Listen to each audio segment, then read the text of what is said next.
Mesdames, Messieurs, bonjour à toutes et à tous. Bienvenue au journal.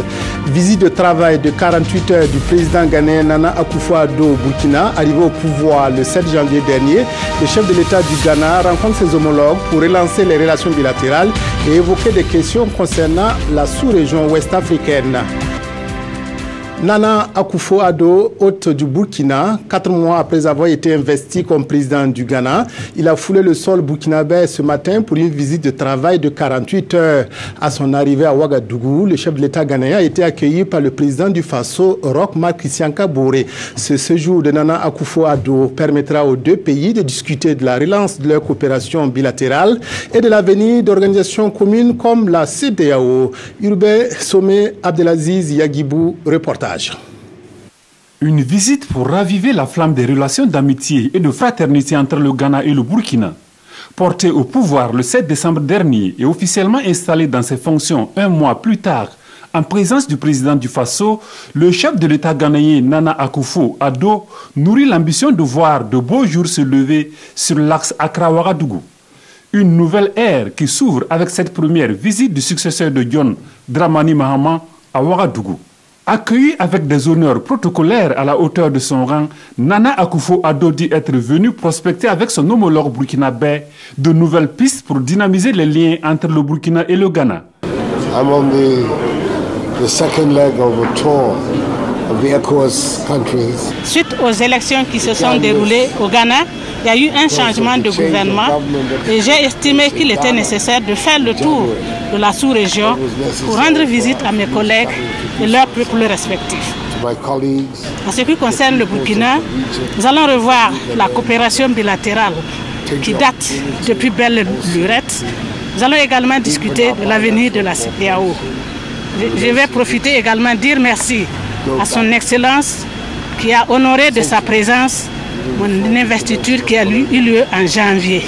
Le président Roch Kaboré demeure un ami du Ghana.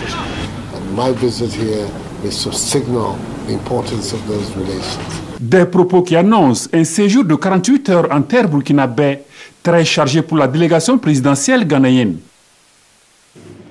Le procès tant attendu du dernier gouvernement Tiao a connu son deuxième renvoi ce matin. Il a été reporté au 8 mai prochain. Les causes de ce nouveau renvoi, 2 avocats commis d'office à la défense de Baba Ama et de Baba Diémé ont souhaité avoir du temps pour préparer leur défense. Ils soutiennent avoir reçu les dossiers de la défense hier seulement. Par insuffisance de préparation, la Cour a cédé à leur requête. Rendez-vous est donc pris pour le 8 mai prochain. Reportage Kosun Koulibaly, Draman Guéré, Zoubaviel, David Dabiré. Le procès de l'année a encore accouché d'une souris. Après son premier renvoi le 27 avril dernier, il vient d'être à nouveau reporté pour le 8 mai prochain. Les causes, c'est lui qui les a soulevées. Maître Idrissa Badini, avocat commis d'office à la défense de Baba Diémé. Il soutient ne pas connaître son dossier par manque de temps. Le parquet ne le lui a remis que hier. Nous pensons que nous serions dans ce cas dans la possibilité de défendre comme il se doit le client et de tirer des conséquences. À ce début d'audience, les rôles semblent inversés. Les avocats font front commun contre la Cour. Maître Mathieu Sommet avait au préalable soulevé l'exception d'irrégularité de la Cour, puisque l'un de ses membres, le juge Elisabeth Bado, ne remplit pas pour lui les conditions pour siéger. L'article 2 de la loi dit que les 3 magistrats sont nommés par le président de la Cour de cassation. Et ça doit être un magistrat de classe exceptionnelle issu de la hiérarchie judiciaire. Nous avons un magistrat qui est du Conseil d'État, qui ne fait pas partie de la hiérarchie judiciaire. Le Conseil d'État ne fait pas partie de notre organisation judiciaire. Elle est dedans, donc c'est irrégulier. La Cour se retire pendant 15 minutes pour examiner la question. À la reprise, elle se déclare incompétente pour connaître de cette question. Tout compte fait, le procès est renvoyé. Le temps pour les 2 avocats commis d'office à la défense de Baba Ama et de Baba Diémé de se préparer. Rendez-vous donc le 8 mai prochain pour la reprise du procès.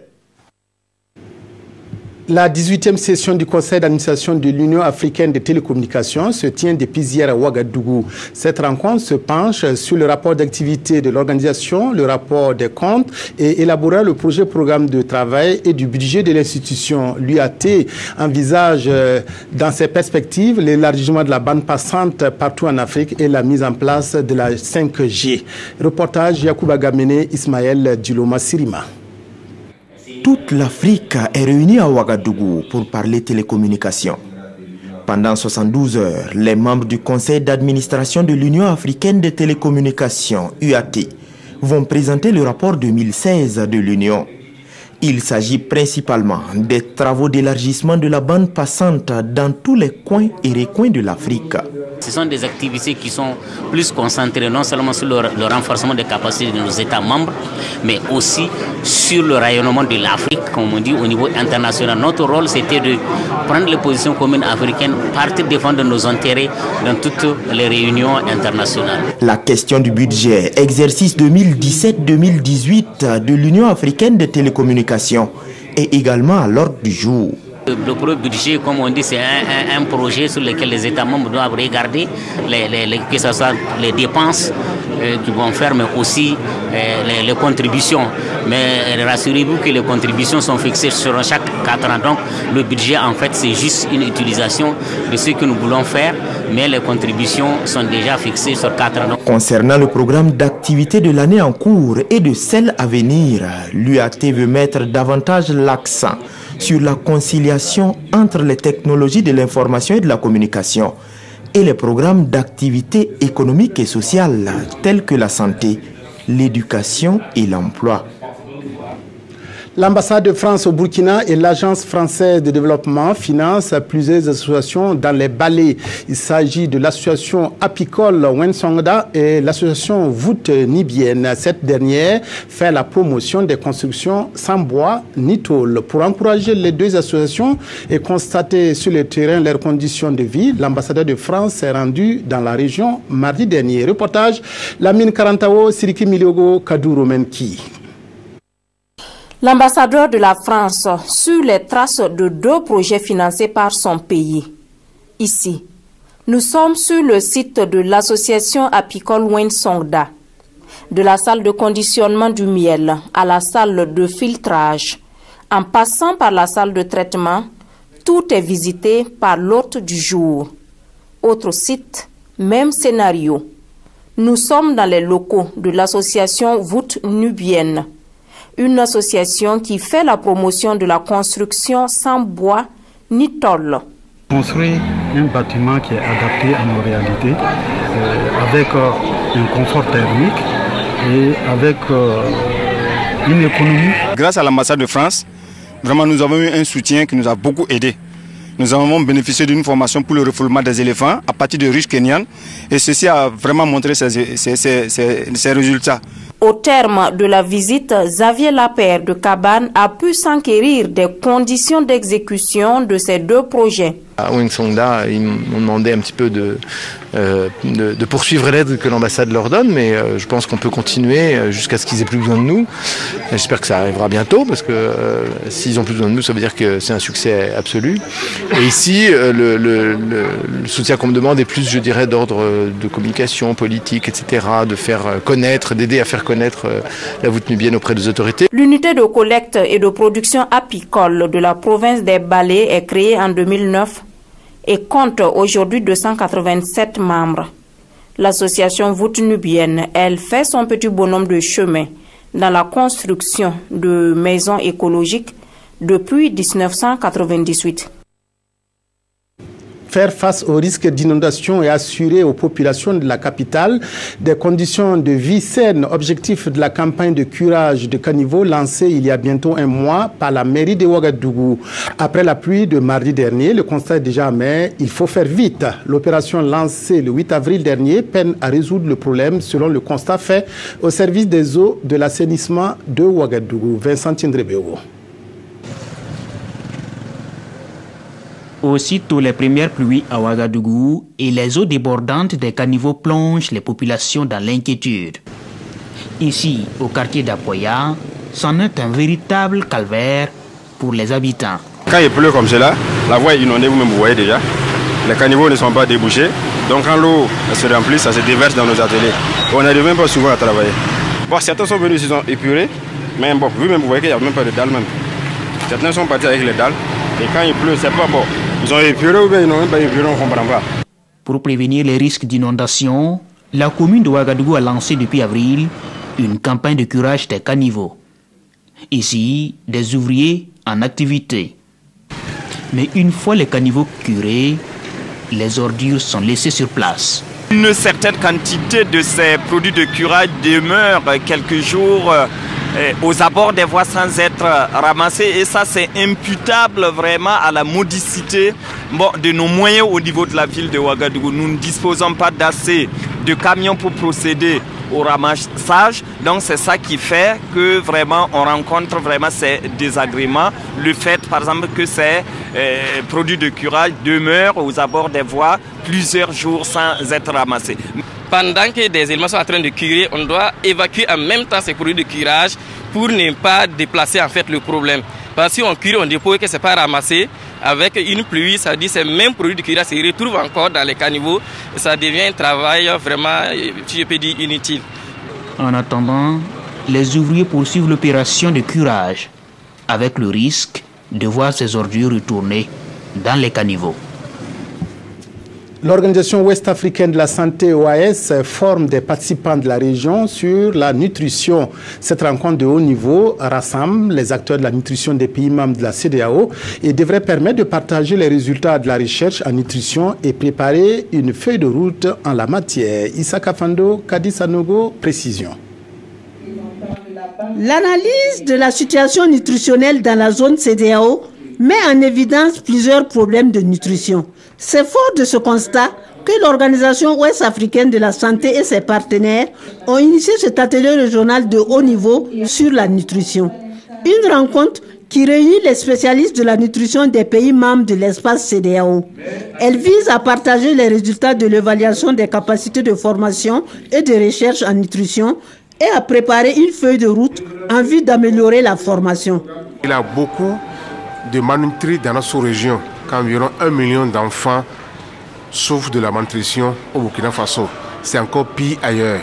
Et il est important que nous, en tant qu'institution sous-régionale, nous puissions voir concrètement comment faire pour que nous améliorions un peu les compétences sur le terrain.